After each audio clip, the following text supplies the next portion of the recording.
Dr. Ron, how you doing? Oh, God. Hey, man, every time someone said boss, it feels good, Dave. Man, I'm good, bro. It is. Good. That's amazing, man. Yeah. So, I guess I want to just ask you, like, what's your story? What's my story, man? From St. Louis, Missouri. Mm-hmm. Born and raised, man, North Side. I have an identical twin brother. That's Dr. Rodney Lewis. Okay. My sister, Angela Lewis. We all play ball. My brother and I went to Berry University. My sister went to St. Louis University. We all got full rides. Whoa. 2-parent household. But we grew up in a neighborhood, man, that if you wore the color red, somebody will ask you what set you from. If you answer wrong, bang, it's a wrap. We grew up in a neighborhood where if you wore your hat to the left or right, somebody asked you what set you from. If you answered that question wrong, it's a wrap. We grew up in a neighborhood where you couldn't wear the color red or the color blue. If someone asked you that question and you answered it wrong, it's a wrap. We grew up in a neighborhood where if you wore J's, someone asked you for them J's, and if you denied them, it's a wrap. So through all of that, man, we found our way out of that through basketball, played, got scholarships. Once we got scholarships, we were able to pursue our professional careers. So when I got out of school, I thought I got my master's at Berry University, got my undergrad at Berry University in broadcast communication. Okay. And even got my associate's degree from Merrimack Community College. So I'm thinking, like, when you get out of school, you do everything right. So you go to college. Number one, you don't get in trouble. You don't smoke weed. You don't drink. You don't do none of that shit. Can you curse on my bad, bro? No, you good. Oh, okay. You good. But it's totally open, man. Okay. Do what you gotta do. We just listen. You don't do none of that shit. Mm-hmm. So what you do is you go through the process. You be a good member of society. Mm-hmm. And as a good member of society, you go to school, you start a family, you get a house, you get a car, the world opens up to you. And that's what I thought. So that's exactly what I did. I did all that. Went to school, got good grades, got my undergrad, then I went and got my master's. I did it all right. I graduated, and that's how I moved to Fort Wayne by getting my first job at the YMCA. Oh, that's what's up. All right, so I started working at the Southeast Y, which is no longer there. Right. Now it's the Renaissance Point Y. Yep. Got my first job, man, and I was fucking struggling. Like, straight up. I did it all right, though. I did it all right. I moved here. I started working at the Y. And soon after that, I realized I don't like this. Like, I'm not feeling this at all. Not because it's the YMCA. I don't know.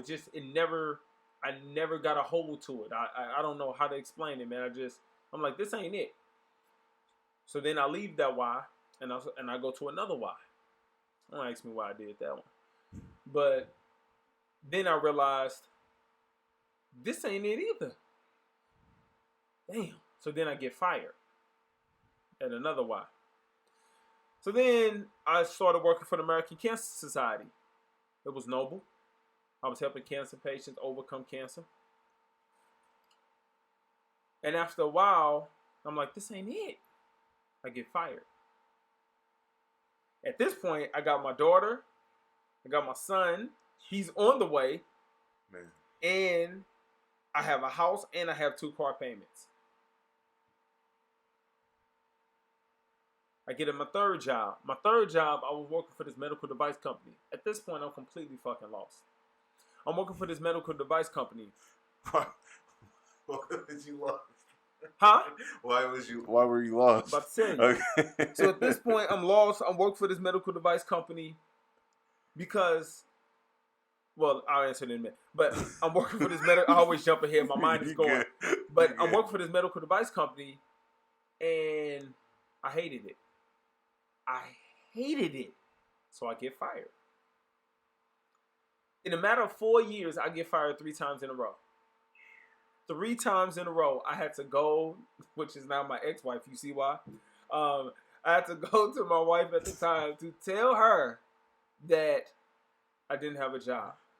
But I'm lost because what society tells you is that you go to school, you get a job, that is success.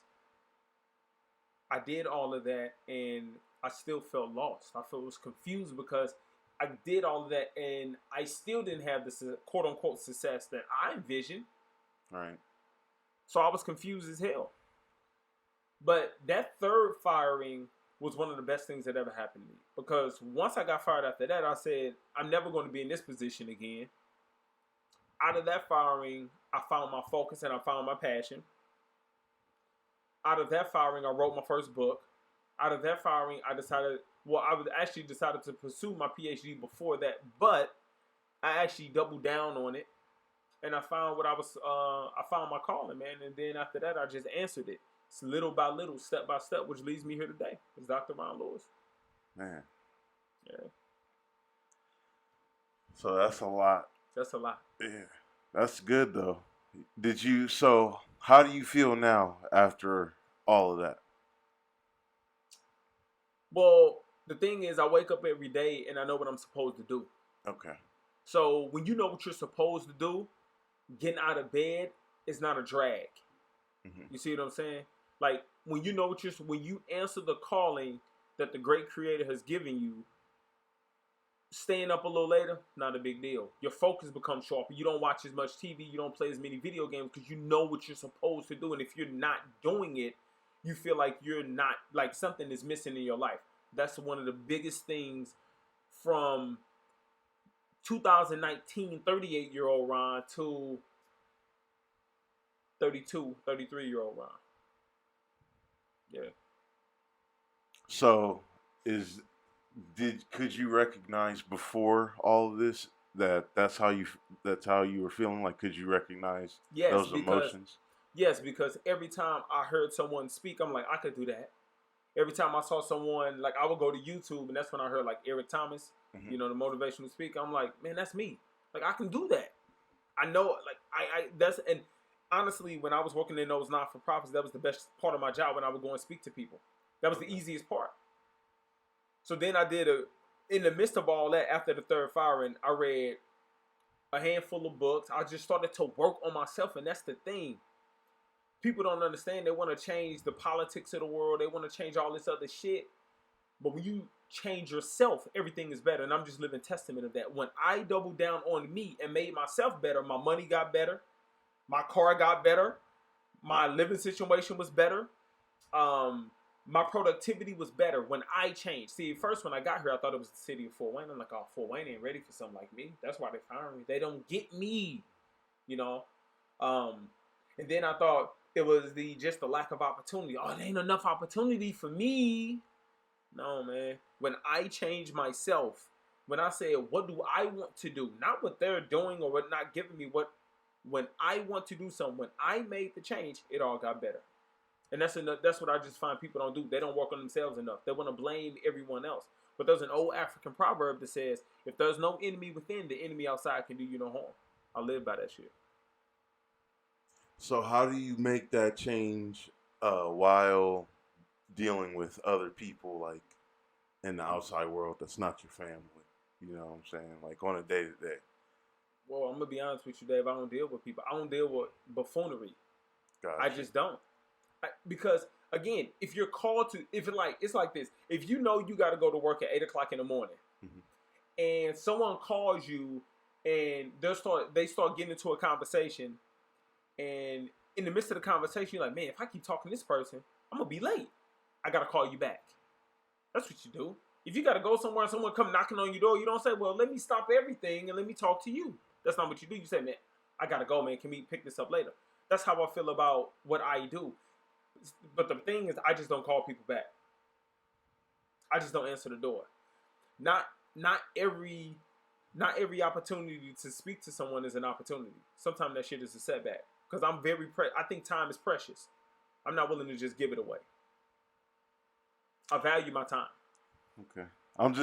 So I'm only asking you the questions like this because not even for anybody watching, just for me. Sure. Because I feel everything that you're saying 100,000%, and there's nothing to even argue with me mm-hmm. on how, but whenever you go to talk to other people that don't have that same mindset, I feel like they take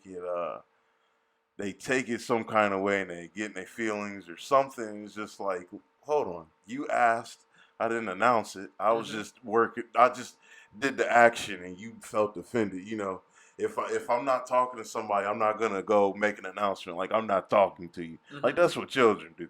I don't do that, so Sure. I just don't do it. If I know it's not healthy for everybody, it's just why even insert myself? Like why even make it a thing? Like I Yeah, I don't need agree. to stroke my ego like that to do that. So I agree 100%. so But the and thing is, and I don't, and I'm not saying this in a rude way, by the way. I just no, want to no, make no. there. I know No. that's what I'm clarifying because I want people to understand that I feel the same way, Yeah. and I think it's a lot of people like that, but they don't have to announce it. Like they Yeah. don't have to, and people can think, however, but it's just like when you talk to me versus what you're hearing or what you think about me are two different things than what's actually going on. Yeah. And furthermore, you got to actually give a shit what someone thinks about you. For sure. I just don't. For sure. I live my For life sure. by not giving a shit because everyone has an opinion Mm-hmm. about everything. So why should your opinion mean more to me than what I think of myself? And I love the shit out of me. So since I love me more, your opinion, it either is a cherry on top of the cake or it does nothing to my cake. And I'm always eating cake, baby. So I'm not concerned what people think. I'm not concerned I at hear all. that. I come from a world where it's just like at least they talking. Yeah. You Yeah. know what I mean? They could not be. So Yep. that's money right there. Yeah. That's, Yeah. that's 100%. So many people are just so unfocused and they're majoring in minor things. mm-hmm. And then they complain of what they're not getting. But it's not what you're not receiving. It's more importantly, it's what you're not giving yourself. I'm really focused on self-empowerment. Mm-hmm. It's not about who's in the office. Because I guarantee a lot of people that hate Trump, and I'm not a politician, so I'm not making this in politics. What I am saying though, a lot of people who hates the current president, they're not doing any better than when Obama was in office. So it ain't got nothing to do. I'm getting more money in this economy than I did in the other economy. And it ain't got nothing to do with who's sitting in office. It has everything who's sitting in the seat talking right now. That's me. I put the onus on me. I don't put the onus on any president or anyone in the seat. It's me.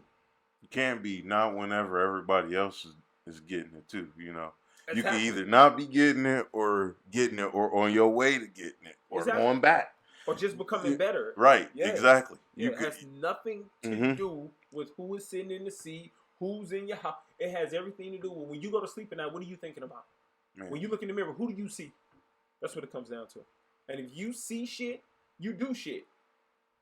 If you think of yourself as a person that's unproductive, not this, not that, if you're willing to criticize and ridicule and bully yourself, then you ain't going to see the results you want to see. You can't walk around preparing for success, but you dressed up in failure. I don't get it, bro. I don't either, man. And I feel everything you're saying because I had to come to a realization myself about some things. So I was just like, maybe you should try and fix yourself and just be quiet for a little while. And I stay away from people, and then I was younger, so I'm 27 now, and I was going through this change, and still am every day, but like 5 years ago, so it was just like trying to politely cut people off. To me, not even cut people off, but just like I gotta do things over here by myself and figure some things out because 100%. I was not right, and it's just like that's what I need to do first. And then I can go out and conquer things, which is what I'm doing now. Like now I know and I can feel that I can, and I just need to put my head down like I've been doing and just keep focusing. Absolutely. And I can't just keep doing the pit stops on the side of the road. 100%. We ain't doing the fake P breaks, like you get off and deal with them with serious situations and you try to be around in healthy ways, but other than that, like just trying to just prostitute yourself out there just for the sake of doing so or whatever reason is just like, to me, not a good idea. 100%, man. I think that people can be everything to everyone else and nothing to themselves. And at the end of the night, man, when I close my eyes, I got to hold myself accountable to my children, to my babies. I got to hold myself accountable to my fiance. I have to hold myself accountable to my family. My name, Lewis, Lewis, it means something to me. I want that name to actually mean something to other people. I want it to be a name of hope. I want it to be something of inspiration, engagement, and empowerment. And you can't do that when you're tackling all these other issues of other people, but you're yet to tackle your own stuff. And we all have stuff. And I'm not saying that's why I wake up in the morning at 5:30 to tackle my own stuff. I'm setting the course of my own day. You know what I'm saying? It was this quote, I think it was by Jim Rohn or someone who said that, look, man, when you wake up and you wake up and either plan your day or your day will plan you. I'm just not letting my day plan me. I'm going to plan my day. So I just think it's taking control of our own lives, man, to stop blaming all these other factors of why you are where you are. You are where you are is because of what you've done. I'm gonna beat a dead horse on that one. I'm like, I wish they would just move on. We get it.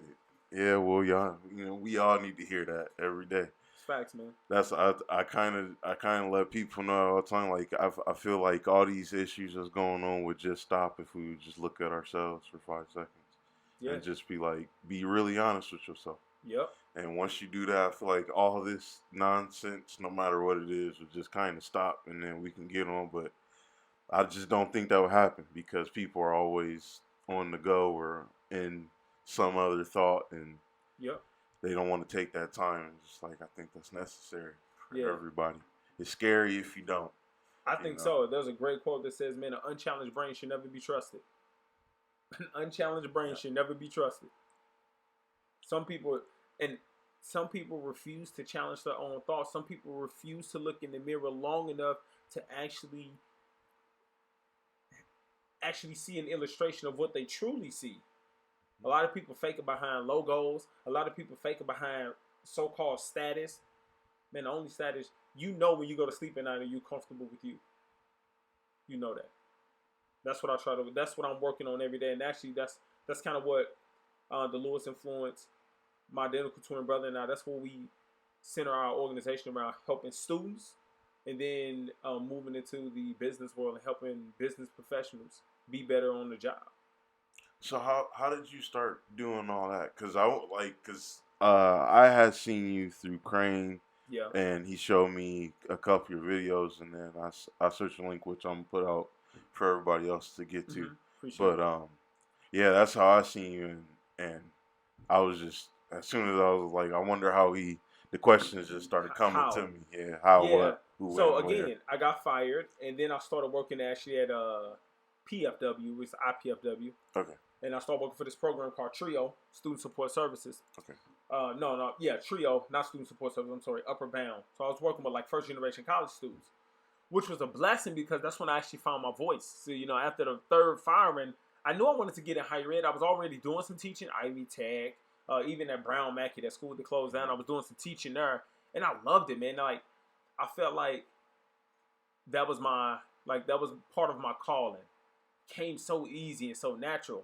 So while I was in this program at IPFW, and I was an academic advisor. So while I was doing that, they would have conferences every year for students. So I received an email, was pretty much an email blast, and they were calling for individuals who could speak at the conference. Mm-hmm. I called the lady immediately. I already was kind of, my brother and I were developing ideas about speaking. Again, I saw myself speaking when I was 8 years old, sitting in my mom's brown station wagon in the passenger back seat, looking out the window. I had on this white shirt and a sea of people, and I was speaking to them. I always remembered it. I always knew I wanted to speak. I always knew it. Like, I thought I was going to be a comedian. I always loved being in front of people. Again, even when I was working at these not-for-profits, the YMCA, the American Cancer Society, all that, I saw myself. The easiest part was speaking. The easiest part was recruiting volunteers because I had to make presentations. I just loved it.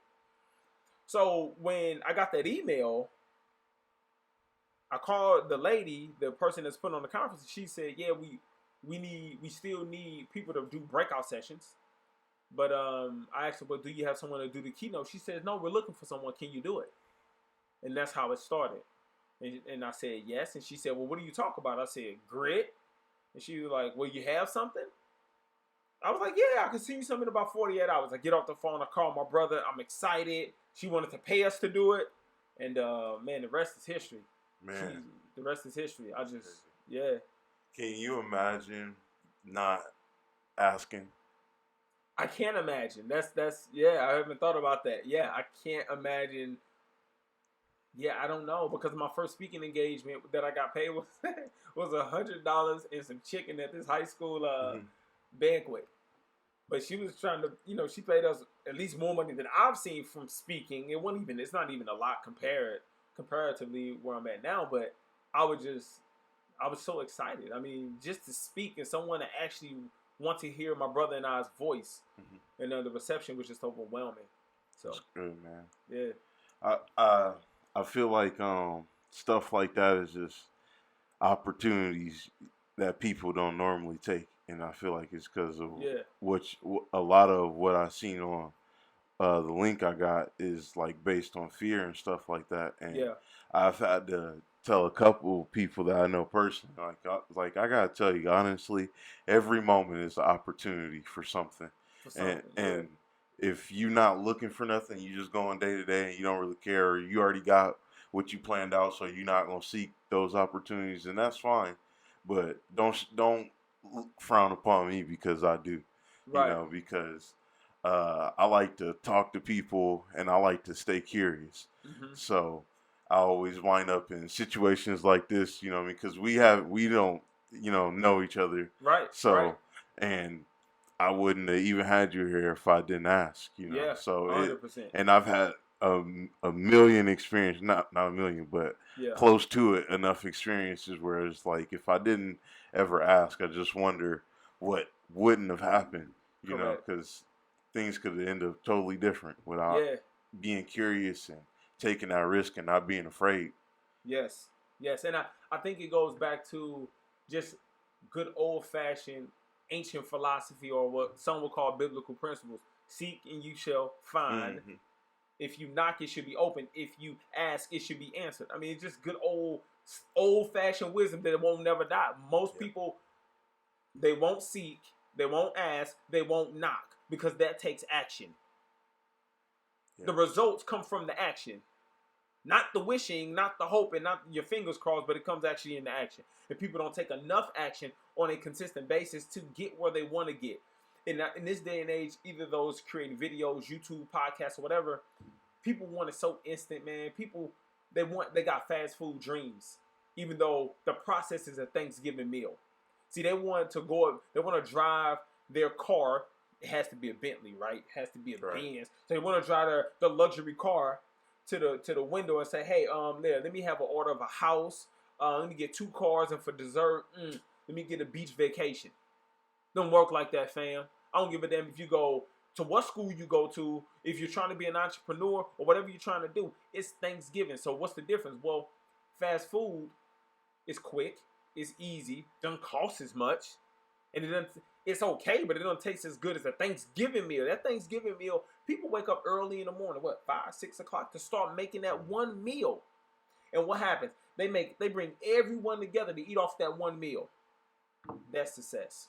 Sometimes That's what dreams are like. The day before. They start prepping the day before. Mm-hmm. That's what success is like. You gotta start prepping the meal. People don't want to prep the meal. They just want to. I would just want it like that. Don't work that way. Yeah, Don't work that way. that's facts. Because Yeah. me and a buddy I know are both running YouTube channels. He does one with his family, and they kind of do event things, and then I do this, and like other like kind of like nerd stuff. So, yeah, it's your but stuff. no, I know, but Yeah. that's what I call it. Okay. That's the best way to sum it up. But we doing 2 different things, and we communicate all the time Yeah. about just all of it, like the behind the scenes stuff, what's coming up, like what you doing now, what you learning on, like Absolutely. bouncing stuff off each other. Staying in the game. Yeah, so Staying in the game. and it don't happen like quick, No. It's a process. I'm It's an absolute process. for sure.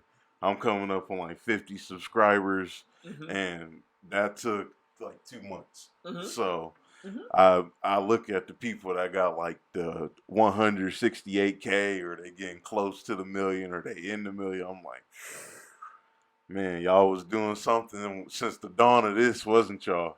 Maybe not. Man. But there's a great quote, man. That this lady told me. She said, if you don't know my story, you can't respect my glory. Man. With them 50 subscribers, so it's an author named Brendan Bouchard. He said when you got a small, call it a tribe per se, using the Seth Godin, whoever. But anyway, take care of them 50. Them 50 or your million. Oh, you yeah. know No, I appreciate it. I do giveaways and absolutely, man. all types of stuff. I try to communicate back with people. Yep. Yeah, yeah, for sure. Because I will even admit, when I would put you put stuff out there and you want it to be received well. Number one, you just want people to engage in it. Yeah, that's number one. That's number one. That's right? what I want more out of the people, like just to engage, good, bad, indifference. I don't care. Just views, engage, whatever we're looking for, Mm-hmm. and then when you don't get it, you're like, man, is it worth it? Like, ain't nobody looking at it, no one, and it's worth it because the person that looked at it got something from it. You know what I'm saying? You got if you got one viewer, I know we want the big number. Mm-hmm. You know, we want the big number in everything. Like, why do I got to get a $30,000 job? Why can't I get $130,000 job? No. You need to stay the course. Yep. And today, because we get to look on Instagram, because we get to look on the Snap and Facebook, we get to see people already done, per se, already arrived, per se. We don't get to see when I'm sleeping in my car trying to make my dream come true, # working hard. We don't see that. We see once you get the house, once you get the car, and that's what people are sold on. And they think like, oh, okay, if I saw me on YouTube, you're going to like it, right? No, you got to be in there for like 2, 3, 4, 5 years and let that thing catch some steam. Yep. You know what I'm saying? I don't even think I've reached my apex even as a speaker. You know what I'm saying? I was just going through my email this morning. I saw that they have an event here in Fort Wayne. I ain't get no call about that event. Right. You know what I'm saying? Like, so I ain't reached my apex yet. Like, because my goal is when you need a speaker, when you need someone to drop bars, to drop knowledge, you want to call this guy. And I'm not there yet. But I stay in the game, not to necessarily get that particular event, that when you think of a speaker, I'm top of mind. Because I know that's what I'm called to do. I'm not doing it just for the job. I love this. You know, I'm like they say, I'm out here, bruh. You know, I'm out here, bruh. I'm making it happen, bruh. You know, but I really feel like that, man. I am out here, and I'm not saying I'm on the theoretical grind. I'm on the grind. My whole life is a grind because it's what I'm called to do. Period. I hear you. Facts.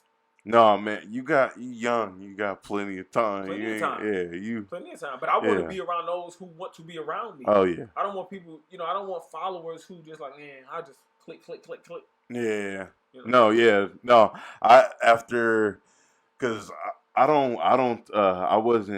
was thinking about this as a whole. You know, the long haul, and I had like 2 realisms like early on, like week 2, and I was just like.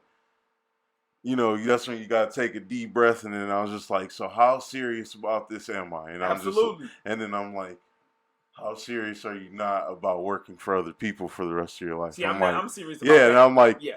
I'm too damn serious about that. Yes, I'm not so I was like, so as soon as I did that, like my brain totally just shut off that side, and it was just like, we ain't even doing maintenance over there, boys. Yeah, like we putting all the focus and effort over here. We gonna reach and keep doing what we doing. Just keep your head down. Don't even worry about it. And everybody wants, not everybody. Let me just say this. I know since I've been working with colleges and universities, man. You know, kids today especially see entrepreneurship as a way to live, as a way to to support themselves.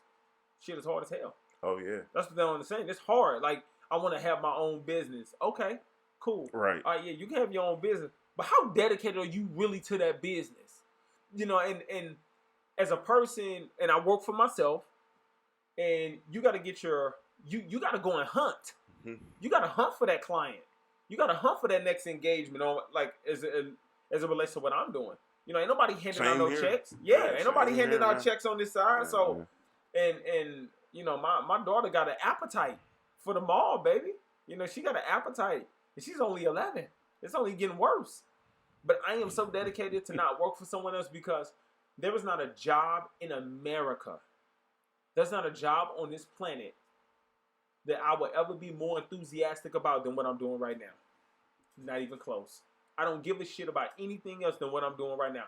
And I remember on the Blueprint, one of my favorite Jay-Z albums, bro, he said, a brother been focused since he said hi to 30.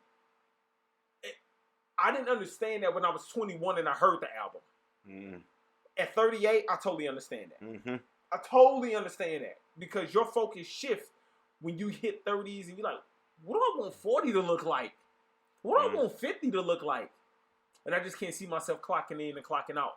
But again, this is all driven from a calling. Not because I don't want to work for the theoretical man. No, yeah, no. This is because I know what I'm supposed to do. And there's no job out there that will even come close to satisfying me in that way. Yeah. See, I wish there was a lot more people like you, man, because I feel like it would be a lot more genuinely happy people. Facts. Like you That's know, absolutely right. Like You're I 100% like right. because it's just like I'm not saying that this isn't a real thing because I'm not gonna go into my personal story, but I know people that have serious depression, so that's a real thing. But sometimes depression is self-inflicted because one, we're overthinking about it, even if it comes to mind. You making that decision to stay on it, I feel like, just coming from somebody that's been through that. You know, my brother was murdered whenever I was 18. You know, like brutally murdered, and it was just something like I had to get over for a lot of reasons. You know, and it's just no doubt. And I can't just keep chalking up to it's depression. Like I don't want to be that person. Yeah. You know, like no matter what a doctor say or anything. Like I went to Park Center whenever I was like maybe 22, 23. And I talked to her about some things. Like she just was asking me general questions going off a sheet. And after she got done, she was like, I don't understand how you're like mentally walking around communicating with other people and like just totally fine. Yeah. And I'm just like, why would you tell me something like that the first time I meet you? First of all, like I appreciate the honesty, but like that's not. Yeah. Like, who do you think I am? Like I'm what serious. should you be doing? Like, right. I'm like, am I supposed to just give up? Like now? Like when do I give up? Yeah. Because I'm not smart enough to see that things happen to everybody, and I'm just special and something's happened to me. Like I didn't want to stay and even ask her that because then I feel like it would go down a road of her trying to convince me or something like that. I was like, I don't, you know. So I never went back to her. Sure. And I'm not saying that she was wrong or anything, but I think she had the wrong conception with the wrong person. Yeah. She was only asking questions that weren't highlighted or anything, or didn't ask any deeper ones like what did I learn from that, or how do I feel about it now, or she didn't go that far. It was just like base level stuff. I was like, you can't come to that conclusion just yet. And I just feel bad for people that feel that way, you know, because I feel like sometimes you don't have to be, especially in countries like America or the UK or Japan or something like this. I feel like there's opportunity for something to come out of anything you've been through. You just got to make it happen. You can't just sit there in the slot. You got to keep, even if it just keep coming, you got to keep being stronger and knowing how to move out of that and just do something. It's ways to do it. So I don't know what to suggest to people, and I don't want to be that guy. You the doctor here. Oh my goodness! So. I'm not a psychologist, a psychiatrist. I'm none of that, man. But I'll just tell you, I would agree. But the thing I think, and I've been to a therapist before. And their advice was wonderful. Oh yeah, now I'm not saying they can't be good. I'm just saying the advice she gave to me at that time, being that she didn't ask more questions, wasn't probably the best thing to do. But what I'm about to say is like there are three things people should have: knowledge, comprehension, and wisdom. Knowledge, comprehension, and wisdom. Well, what's knowledge? Information. Most people don't want to seek information. And that's part of the birth of fear, a lack of information. I mean, you kind of fear what you don't know. It's an old cliche, but it's true. Number two, comprehension, understanding. Understanding. There's a quote that I think it was either Plato, Aristotle, or Socrates who said, the first thing we should know is thyself. Before you know others, know thyself first. Not only should we know ourselves, we should have an understanding of ourselves. So let's say you have the information, you have an understanding. Well, the third thing we should all know is wisdom. But what's wisdom? Implementation. So even though the therapist had great advice, if you don't apply what you know to what you understand, You always falling short. And that's what I see. We're in the information age, but it's not a lack of information. It's a lack of implementation. People don't apply what they know. They just don't. Because if to apply something means you actually have to take action. That's the hard shit. To get up and actually sit in the grief of what you're sitting in. That takes guts. That takes courage. Not everyone is that courageous. Because to be courageous is to be a person that is willing to take action in the midst of fear, not without fear. So as you're dealing with the things that happened in your past, like myself, and we all got a past. We all got something that we can hang our hat on or crutch on to say, oh my goodness, this happened to me. Damn, man. Like, this is how I am. Like, you don't understand. Like, we all can have something. I choose to look at that as an opportunity for growth, and I'm assuming you did the same thing. So I don't have advice for someone who's not willing to look deep within. And if you have to go to the therapist or the psychologist or whoever to work on yourself, then take the action to do it. You know, but I didn't find that the therapist was good for me personally because everything this person was telling me I already knew. Yep. They ain't telling me anything new. It was only when I said, you know what, man, you got to do something different here. What you're sitting in here for, you know what you need to do. So you just need to go and handle that. They're not going to tell you anything you don't know. Because everything, I believe this, the great creator has given us a little voice inside of us. We know the difference from right and wrong. We know, we have that eerie feeling when we're doing something. We're like, man, that's not a good idea. We may ignore it, but we still know it. With that said, we know sometimes what we need to do. We go and try to get other perspectives, other opinions, but we know what we need to do. Are you going to listen to that little voice inside you to take the first step? That's how I look at it, man. You just summed up everything that I had to learn whenever I was like in my early 20s. Yeah, man. I had to understand like those moments where like I'm shaking or my heart beating fast or I'm like questioning it too much in that moment. You shouldn't be doing it, bro. You already thinking about it too much. Why you OT and stop overthinking? Yeah. Call that OT, man. Stop overthinking, man. We overthink. And I think that's part of the English. Look, again, I'm a doctor in philosophy. That's why I got a lot of quotes. I'm not a doctor in mental health, okay? So I just want to make sure but I think philosophy, the way you position your mind is critical. I work on my mind every day. Not because I'm perfect, but just because I can fall prey to anything or any element that any of us experience, in our country. So I just believe that when you work on your mind, it's not just working on your mind. You're working on your thoughts. When you work on your thoughts, you work on your behavior. When you work on your behavior, you work on your attitude. When you work on your attitude, you work on your actions. When you work on your actions, you work on your results. The results we call success. And I would just want people to know that those are steps. They feel like like you said, it gotta happen. It needs to happen right now. And I mean, sometimes it can, sometimes it can't. But I just feel like even if it's not, you still need to work on climbing that step and stop worrying about all the other stuff. Just keep working on that. Just whatever you got to do. We can work on our mind. You can take 10 minutes to work on your mind. Yeah. It can be not even 10 minutes. You can take 30 seconds. You can read a quote that you're willing to apply. That's the action that you're willing to apply. You can read a quote. You can read a Bible verse if you're into that. You can choose not to talk to someone that's gonna make you feel like shit. You can choose to do that. You can choose to empower someone else. Give someone else a platform. Give someone else an ear as you're listening. You can choose to do that. We can do something every single day to work on our mind to help us be better for someone else. And more importantly, for ourselves. We can do that every day. That's a conscious choice if you choose to make that choice. So what do you plan for or foresee for the future, or what do you have planned for the future? Yeah, man. One thing my brother and I were trying to continuously lift our brand. One thing we want to do is we're in the process of creating online courses specifically for community college students and first generation college students. But then we want to move in like the personal, kind of like personal coaching side, where I want to have courses on exactly how do you develop the mindset to overcome the challenges that you're facing. So that's one thing we want to do. We got some other things with online marketing. I want to have my first conference in about a year, dealing in a personal development realm, as well as I want to have like my own leadership conference. That should be coming in the next 5 years.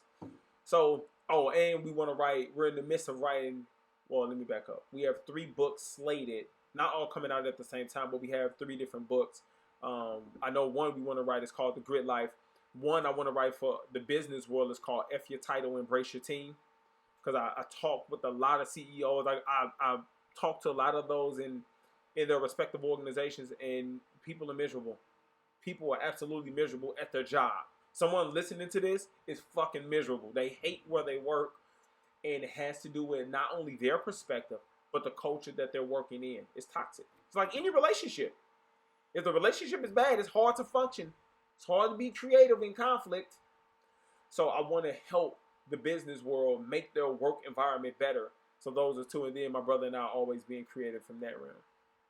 I hear you. Yeah, man. Yeah, that's one of the big reasons why I kind of like, even whenever I was young, I didn't agree with some of the people, and it's not like over the job. It's just over like how some things are being handled, or just negatives, just very negative things, and it's just like obviously negative. Like, we don't need to sit here and discuss. If I like reached across the table and smacked you, like, come on now, like, that's out of line. Like, it's stuff like that, like that is clearly black and white, and I feel like people just don't care.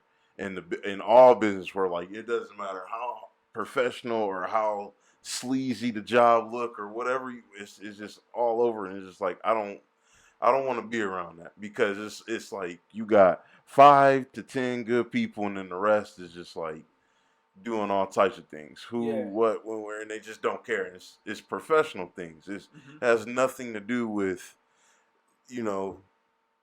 I don't know. It's just it's sad, and I had to learn that at a young age, and that's why I don't want to wait until I'm 40 or something to figure that out, because why put myself through that whenever I don't have to? I'm not living in a world where I don't have any options or choices. Right. Or at least I'm not gonna make that be my world, you know. And I feel sad because people do that day in and day out. And it's just, and they feel like they have to, or it's a requirement, or it's the best thing for them at the time. I was like, really though? Yeah. Do you really truly believe that, or is that just your crutch for the day? I think some people do believe that. I mean, my parents worked, so even to this day, they be like, when I first started this, I should say, when I first started this, my mom was like, no, it's my dad. My dad was like, so when you gonna get a job? I was like, Dad, I got a job. Like, no, but when you gonna get a job? Like a real job. Like, man, this is real as it gets. They give me real checks. Right. What you talking about? This is real. Because he thinks the job is you go in, or you go into a building, you do the work, and then you leave, and then at the end of 2 weeks they cut you the check. That's how you look at it. I don't see it that way. I go in for 30 minutes, do my work, and I leave with the check. That's how I like it. They get a problem. People have a problem with that. I was like, why? Yeah. Like, I don't have a problem with you going to do that by any means. And I feel like even doing this is just like, people would get a better feel if I was doing this from News Channel 15 newsroom or something. Sure. And it's just like, I don't want to do that, because I wouldn't be able to have people come on and just be genuinely themselves, and just like, I don't require anybody to come on and be whatever role they are out at their job or in the world or whatever entertainment thing. Like, I don't have rappers come on like, okay, you have to spit some bars. Right. Like, if you want to, sure, go ahead. I love to hear something, but I ain't gonna be like, that's a requirement. Right. So absolutely. I like to have people, and I like the long format, so things don't get misconstrued. Like, this, after this gets posted, as long as like nothing serious, like a fire starts, or like my neighbor just go start blaring that music or something, like, I've never had to do it. So this just upload and go on. I don't have to do no snippet. You ain't got to worry about, something coming out wrong or anything. And if it's it your is, voice. right, and I give you the time to get everything out and ask questions about it. And that's the kind of stuff that I watch. And I notice that's where people are going, because newspapers and radio stations, like in your car, and news channels and all that stuff is going to be obsolete one day, and everything's just going to be run through the internet. You know, so Well, you yeah. still gonna have ESPN and those things, but like how newspaper factories are already shutting down. You know what I mean? Rapidly. Wait until the news channels, they already cut those down. So Yep. 100%, man. 100%. And if this is your dream, you gotta attack that dream. And I think my dream is the experience. I feel I want to meet a lot of cool people, and I want to do a lot of dope stuff. yeah. And I'm not worried about making $1 million every year. That's not my goal. I need to make money, obviously, and I would like to have money, but I don't want to have a lot of money because unless I get it, I'm gonna be giving it to somebody else. You know, because I'm not big on holding on to it. You know, saving and stuff is different, but I just that's not what's driving me doing this, and I feel 100%. like whenever the more people I meet and the better this goes and everything, I'll be able to meet all the people I want to meet and meet new people and get new experiences and everything. You know, so man, that's what I do for. I believe that God creates everything to survive successfully when it's in its domain. So here's what I mean. Have you ever heard of a fish, or would you even assume a fish is born on land? No, I wouldn't. No. Would you think that a lion is born in the ocean? A sea lion, but other than that, no. Okay. So follow me. Once I understood this concept, I wasn't as afraid to follow my dream, because this is, to me, this is important. This is the foundation or the crux of what I truly believe. So we'll use a fish. A fish, it is born where it is supposed to develop and grow. Matter of fact, it is born where it is supposed to have its food. A fish don't come on land and say, I'm tired of the water today. Let me see what's on land. Right. It's not even built for the land. Yeah, a lion may drink water, may immerse himself in like a small pond of water, but it's not going to be like a shark deep in the ocean. It's not even close. Because I truly believe, whether it's a bird, it's a frog, everything that is made by the great creator is destined for success. I call it the domain. Everything in life has a domain. Everybody has a domain. In your domain is your money, is your house, is your husband, is your wife. In your domain is where all of your wildest dreams, quote unquote, come true. It is where you are supposed to thrive. In your domain, you are the fish in water. You are the lion in the safari. In your domain. Even if they take the lion out of the safari and put it in the zoo, what does the zoo do? The zoo replicates the domain. It doesn't say, well, since you're in the zoo, lion, we're going to put you in the cold. Why? Because if you don't put the lion in its somewhat makeshift domain, then the lion's going to die. Just because a lion will walk downtown Fort Wayne, that lion's going to die. It's not because the resources is not built for that lion to be successful downtown Fort Wayne. Make sense? So what does this have to do with human beings? See, my domain is to speak and to train. That's my domain. So in that domain is where I pay my bills. It's where I find my food. It's where I find my most fulfillment. Like you said earlier, if people just would follow their dream or whatever they're passionate about, they're just more happier. That's why I'm never worried about anything, because in my domain, I am supposed to be successful. You take me out of my domain, and you put me in a 9-to-5, I'm going to struggle. With all of this wisdom, with all of this talent, I'm going to struggle because it's not my ocean. It's not my water. It's not my safari. When people find their domain, I promise, I know people will be happier. The question, but here's the difference. The fish doesn't have the capacity to say, I'll quit the water, I'm going to walk. The bird doesn't have the capacity to say, well, today I'm just not going to fly at all. I'm never going to fly again in my life. I'm too afraid. The lion doesn't say, I'm getting out of this safari stuff. I'm going in the ocean. I'm going to learn how to swim. It doesn't do that. The lion says, you know what? I'm not good at swimming. I'm not built for swimming, so I'm not swimming. The fish says, I can't, my lungs won't even survive without the water, so I'm not even going to attempt it. Human beings, on the other hand, have free will.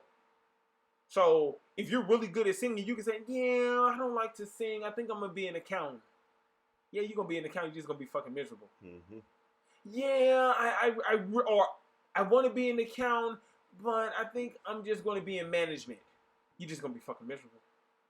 People don't follow their domain because human beings have the choice to do it or not to do it. And everyone we admire on TV, YouTube, or whoever, they have followed their domain, and that's why we know them, because of what they're great at, not what they're good at, and not what they're weak in. The domain is the key. I ain't got nothing to argue with you right there about a damn thing. The domain is the key. So, you got any hobbies? Or are you doing anything with kids or anything? Or man, yeah, man. You know what? In between it all, I live a very simple life. I do, man. I don't have, quote unquote, too many friends. I'm not saying people shouldn't have friends. I just don't. I just confine the people that know me the best and love me the most. I don't do small talk. So if this was about, hey man, what do you think about the NBA? It wouldn't really excite me. You start talking about life, I light up because that excites me. So I live a very simple life, man. Like I work on my dream because in my estimation, that's how I serve people. And I'm real big on service. The greatest among you is the one that should serve you. I believe in that old ancient philosophy. So, and then if I'm not on the road, if I'm not speaking or creating or developing content, I'm with my babies and they have all my attention. I'm trying to be a good companion to my fiance. So I live a very simple life. I'm either talking to my brother, my sister, my fiance, my mother, my father. And then I'm at the gym, man, because you got to work on the body. When you work on the body, you end up working on the mind. When you work on the mind, you are able to work on your emotions, because some of our emotions come from what we think about. And then I'm always working on my spirituality. And that does not mean going to church, but that always means looking within myself to ask myself, are you being the best version of yourself? So that's it, man. Somebody be like, man, this dude boring as hell. I can't tell you how abundant I actually feel. I feel blessed. I'm abundant. I feel like there's abundance all around me, and I feel fulfilled. And at the end of the day, like if I'm in my casket, if I died today, I would be absolutely ecstatic what I've done this far, right? And what I've overcome thus far, you know. So I lived in Miami for 4 years. I had a great time. I'll put it that way. I had a great time. When'd you live in Miami? I went to Berry University, Miami, Florida. So I played 2 years of college basketball down there, and then I stayed to get my master's degree down there. What years was this? This was from 2001 to 2005. 4 years in Miami, Florida. And I'm jealous. I'm envious of you, brother. Man. I enjoyed it. So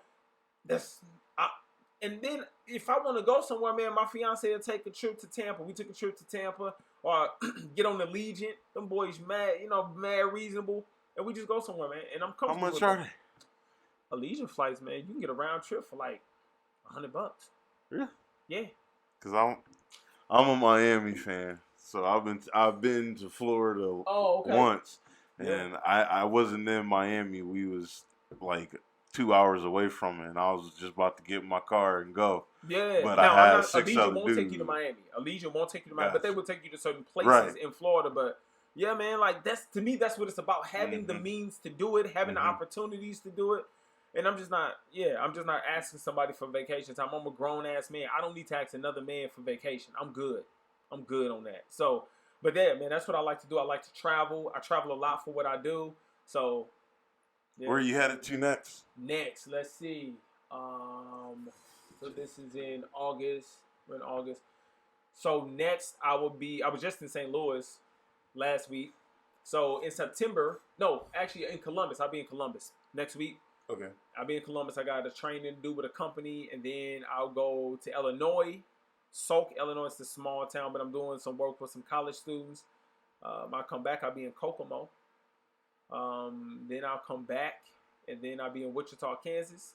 Okay. And that will round out really that month, and then we'll see what October holds. So how do you get in contact with all these people? You just like originally before you got to where you are now, where it's just like an effortless, and you just kind of. I mean, you're still doing the work, but Yeah. it's. I'm sure it's easier than when you started to get the doors. Well, what happened was when I did that first engagement, I was still kind of working with people within the community of Trio, of working with Trio students. The Trio is a program designed to help first generation college students. So it's a government program that's in colleges and universities throughout the country. So most colleges and universities have a Trio program.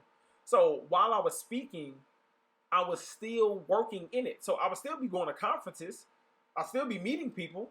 So then once I finally decided to leave Trio, people already heard me speak. They already heard me do keynotes. So, man, there are times where people just email me, "Hey, can you come and speak to my group?" I just had one last week. I was actually in Michigan, but someone asked me, "Can I come to Kansas City and speak to their?" So you speak a couple times for me, then people start, "Oh, I want to get him. I want to bring him back in." So that's kind of how that worked. Yeah. Okay. So people just kind of they know what I can do.